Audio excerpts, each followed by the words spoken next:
Welcome to another edition of Vicarious Travels. This time I shall take you to Icefjords in Ilulissat in Greenland. Vicarious means experience through the feelings or actions of another person. So here I would like to present my travel through my eyes and through my camera views to create a vicarious traveling experience in you. I visited Ilulissat in Greenland, that's Greenland. To see the icebergs breaking off, the huge icebergs, which one of them sunk the Titanic, actually came from, most probably came from Greenland.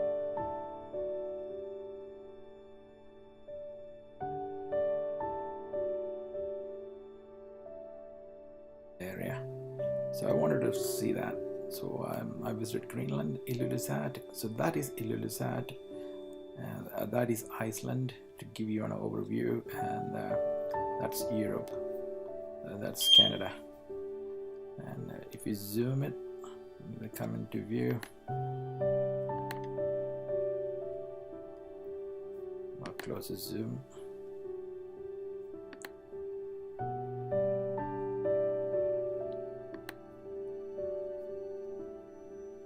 So that is Ilulissat, and that is the Icefjord. That's where the icebergs break. This is the glacier, and that's the border of the glacier where it breaks into icebergs and float into this fjord.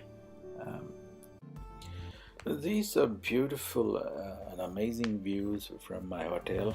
I stayed in Arctic Hotel, which is such a lovely view out of the window to see all those glaciers floating around, waiting to be carried out into the Atlantic.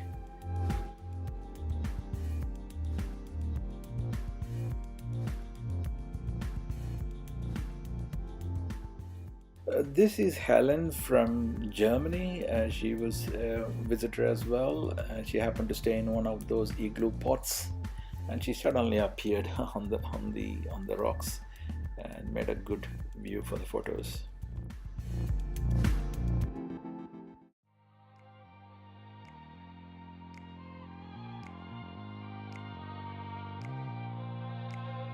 So it shows how the Atlantic water currents flow.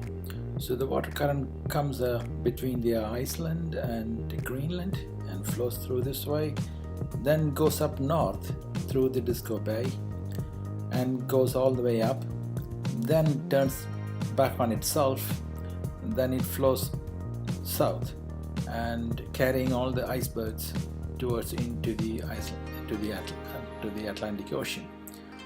This is the calmest area where you find them, but there are instances where icebergs have been discovered, found floating around all these areas. The iceberg which sank the Titanic came somewhere from there, and it was located somewhere around this area near Nova Scotia, and that's where the Titanic met its final end.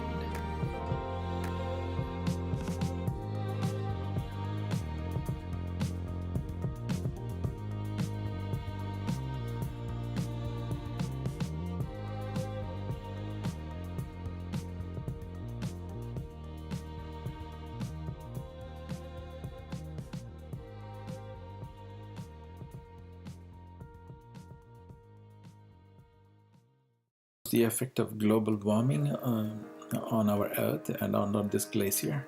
In 1850s, the glacier was here, that's the border. And now the border lies somewhere far away, somewhere here. So all this area used to be glacier ice, now they all melted away. And now the calving site for the fjord, which used to be here, is somewhere there nowadays. Whether the global warming is man-made or not, that is debatable, but it's definitely happening, and this picture clearly shows the devastating effects of global warming. The world of Greenland travels collected us by this van, and they dropped us to the entrance of the hiking trail. The beginning of the trail is a long boardwalk. The land is pretty much marshland. It's not suitable for walking, and especially in winter. So you have this long boardwalk, which takes you all the way to the bay. You can see at the bay the distance with the icebergs. Yeah.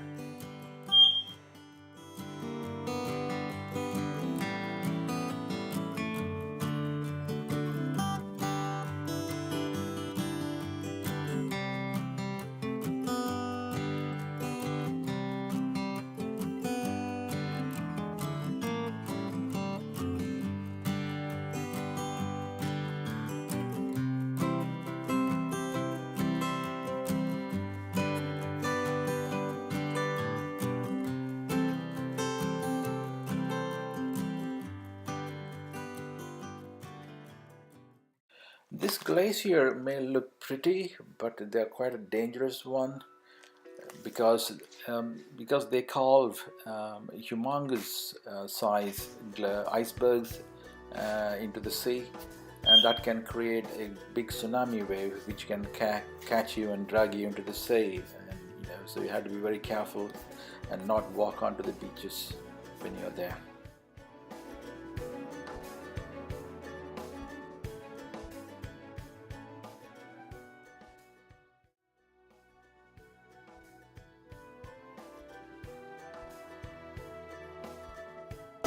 That's Daniela. She's the local Greenlander from Ilulissat. She was our guide on the day. She explained that how the Chinese people crossed over to Greenland thousands of years ago, and the local population now.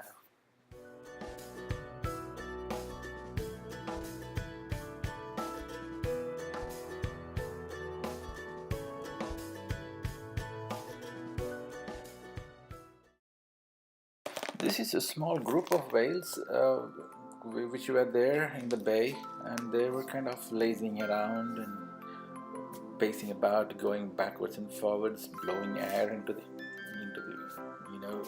into the atmosphere, and calling. We could hear the whale noise, and it was quite enjoyable to watch them, and it's very relaxing. And yeah, they put up a good show for us on the day.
As you can see from the map, the blue trail is quite a long one. It takes about 3 to 4 hours hiking along the glaciers.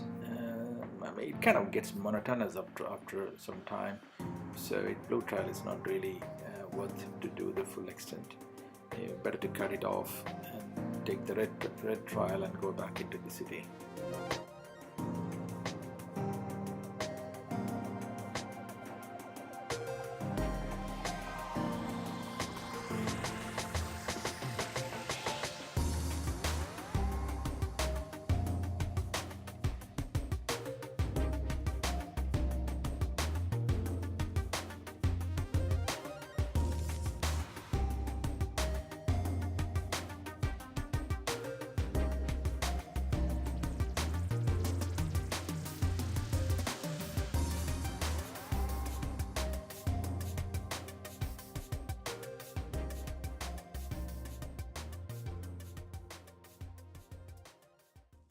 There are literally millions of these tiny insects which fly around you and harass you in the marshland.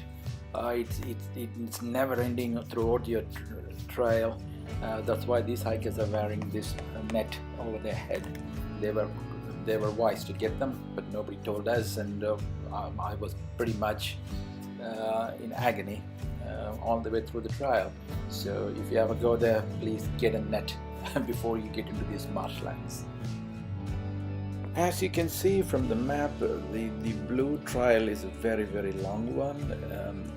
If you keep going on the blue trail, it will take about 3 to 4 hours walk along the glacier line and to come back to the city. Whereas the red trail, which branches off from the blue trail, takes back into the town quickly. This is Kathy and Steve from Denver, Colorado in America. They happen to be coming opposite to me. They have taken the red trail first and they are going into the blue trail.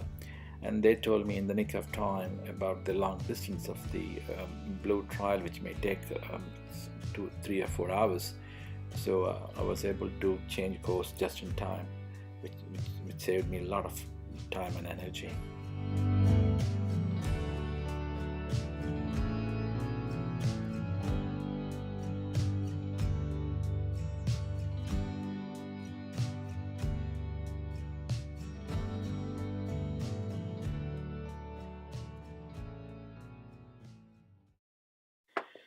These poor huskies were tied up to a chain all day long, and they were quite restless because of that, and they were screaming and howling when I was there.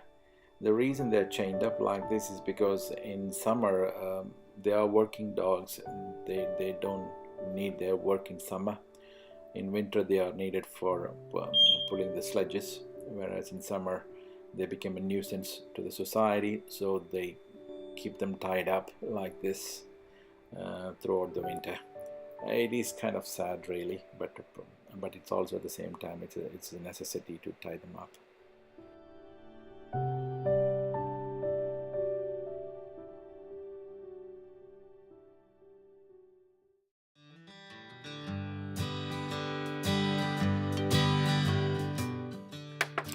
As you can see, Greenland is mesmerizingly beautiful with all those glaciers and icebergs driven all around. If you get a chance, you must visit Greenland anytime in your life. It is so worth it.